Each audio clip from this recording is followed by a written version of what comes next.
A recent survey shows Philippine President Rodrigo Duterte still enjoys excellent trust from the public, but with a decline in his numbers nationwide, especially in the National Capital Region, Mindanao, and the Visayas. The latest social weather station survey shows Duterte's net trust ratings dipped by 4 percentage points from 76% in September down to 72% in December. In June, Duterte had an excellent rating of 79% days before his inauguration. The survey says 81% of respondents had much trust in Duterte, while 9% had little trust in him, generating a net score of 72%. SWS attributed the 4-point dip to the drop of scores in Metro Manila, Mindanao, and the Visayas, which leveled the steady score in the remainder of Luzon. In Metro Manila, trust in the president dropped by 11 points from an excellent score of 76% in September down to very good rating of 65% in December.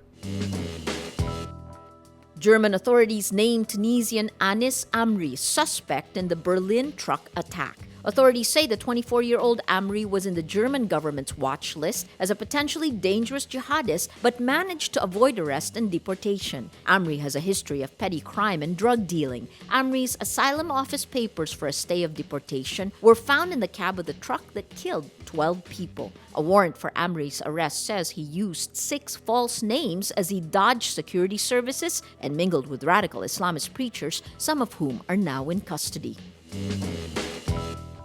The families of 3 Orlando nightclub shooting victims sue Facebook, Twitter, and Google, accusing them of providing material support to the Islamic State of Iraq and Syria, or ISIS. The families of Tevin Eugene Crosby, Juan Ramon Guerrero Jr., and Javier Jorge Reyes sued the internet giants this week for knowingly and recklessly allowing ISIS to exploit social media as a recruiting, fundraising, and propaganda tool. In using the term material support, the suit invoked a legal term that constitutes a crime under American law. Facebook responds to the lawsuit saying it is committed to providing a service where people feel safe. Google did not immediately respond to requests for comment. Twitter declined comment.